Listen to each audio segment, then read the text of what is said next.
오심한 포항시민 여러분 안녕하십니까. 더불어민주당 오천회의 지역구를 둔 박칠용 의원입니다. 본 의원에게 의사진행 발언의 기회를 주신 김일만 의장님, 선배동 의원님 감사를 드립니다. 덧붙여서 포항시민의 삶을 개선하기 위해서 이 시간에도 열심히 뛰고 계시는 이강덕 시장을 비롯한 공직자 여러분에게도 감사 인사를 드립니다.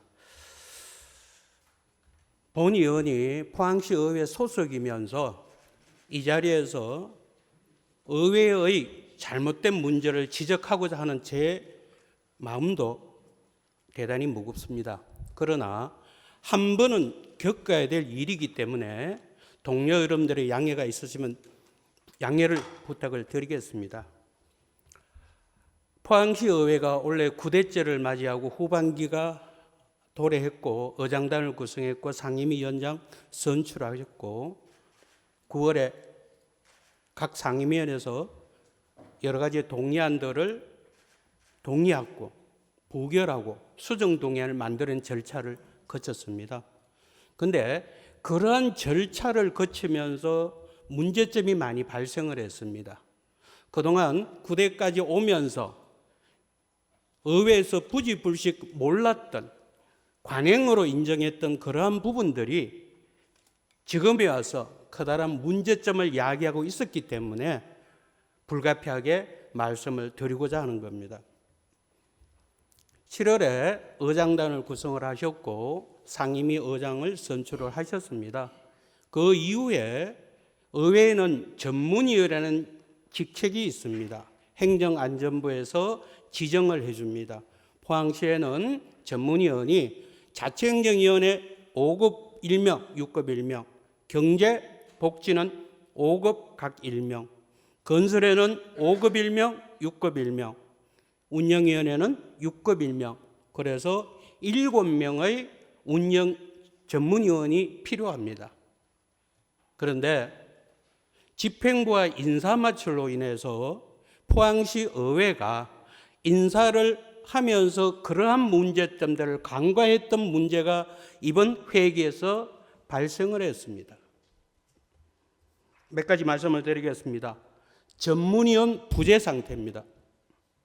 포항시 회의규칙 58조에는 반드시 전문위원이 조례안에 대해서 검토 보고를 하고 육성으로 의원님한테 보고하게끔 되어 있습니다. 유감스럽게도 상임위가 그 역할을 못했습니다. 검토 보고는 하기는커녕 서면으로 제출했습니다. 제가 속한 복지환경위원회는 그러한 문제점을 알고 위원장한테 이 일을 제기했습니다. 위원장님께서 받아주셨습니다. 그래서 법률 검토를 받았습니다. 그 결과 반드시 전문위원회는 배석을 해야 되고 전문위원회 육성으로 검토 보고를 해야 된다는 유권 해석을 받았습니다. 왜 그러냐? 그 검토 보고를 한 전문위원에게 앉아 계시는 의원님들이 왜 전문위원회에서 그렇게 검토를 했는가 여부에 대한 질문, 답변이 있었기 때문입니다. 서면으로 가름하면 그 결과를 할 수가 없습니다. 그 행위를 할 수 없는 겁니다. 그래서 문제가 있었습니다. 그래서 다행히도 의장님께서 직무대리, 행정대리, 직무대행 이러한 행위로 인해서 건설 전문위원 6급직을 복지환경위원회에 파견을 해서 일부나마 그 의견을 청취할 수 있었고 행위를 정상적으로 유지할 수 있었습니다. 그런데 본의원이 한 가지 놓친 게 있었습니다. 그러면 건설했던 6급 전문위원이 5급 전문으로 돼서 우리 복지에 와서 할 수 있느냐 여부였습니다. 문제가 있었습니다. 행정안전부가 발행한 인사실무에 의하면 전문위원은 직무대리가 전혀 불가능합니다. 있을 수가 없는 행위입니다. 그러면 유감스럽게도 이번 318회 32건의 의회 동의안은 그중에 일부를 제외한 나머지 것에 대해서는 과연 정당성을 갖추고 있느냐 하는 법적인 문제가 발생을 합니다.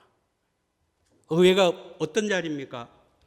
법에는 법률, 시행령, 시행규칙 아래 조례라는 체계가 있습니다. 그 조례를 포항시 의회가 담당하고 있는 겁니다. 법률기구고 입법기관입니다. 그 입법기관이 이 법을 해태한다거나 위반한다거나 하는 중차단 문제가 발생을 한 겁니다. 그래서 이렇게 주장하고, 그러면 그러한 문제로 어떠한 문제가 발생했느냐? 의원들이 정당하게 보조받아야 될 전문위원회의 보좌를 제대로 받지 못했다는 문제가 있습니다. 그리고 여러 가지 복합적 업무를 배분으로 함으로써 전문위원실, 의회 사무국에 소속된 직원들이 우왕좌왕할 수밖에 없다는 문제가 있습니다. 그분들한테 그렇게 할 권한 저희들한테 없습니다. 공무원들은 정해진 업무 내에서만 일이 가능한 겁니다. 요구하겠습니다. 이러한 문제점들 의회 집행부, 의회 사무국 인지했습니다. 그래서 본의원에게 유권 해석을 가져다 주었습니다. 그분은 법률가 유권 해석이 아니었습니다. 그래서 법률가 유권 해석을 맡겼습니다. 지금이라도 늦었습니다. 그렇지만 늦었다고 해서 그냥 묵인할 수는 없는 거 아니겠습니까? 의회 운영위원장이 이렇게 말씀하셨습니다. 회의규칙 변경하시겠다고 했습니다. 당연히 변경해야죠. 그런데 무엇보다 중요한 것은 여기 앉아 계시는 33분의 의원님들이 의정활동을 잘 못하게 한 의장단의 책임을 묻지 않을 수 없습니다. 의장님의 공개 사과가 있어야 된다고 본 의원은 판단하는 겁니다. 그런 상에서 규칙을 변경하고 우리 의원들도 그동안의 잘못된 문제에 대해서 사과를 드리는 것이 우리 의회를 바라보는 50만 시민에 대한 예의가 아닌가 생각을 합니다. 두 가지 문제 다시 한번 말씀을 드렸습니다. 법 위반입니다. 법을 심의한다는 의회가 실수를 한 겁니다. 실수 이전에 집행부의 잘못입니다. 다시 한번 말씀을 드리겠습니다. 반드시 사과가 필요하고 앞으로는 이런 일로 인해서 하나의 자구로 인해서 의회가 분열이 되고 갈등을 생기고 하는 문제는 없었으면 하는 마음에서 이야기를 마치도록 하겠습니다. 경청해 주셔서 감사합니다.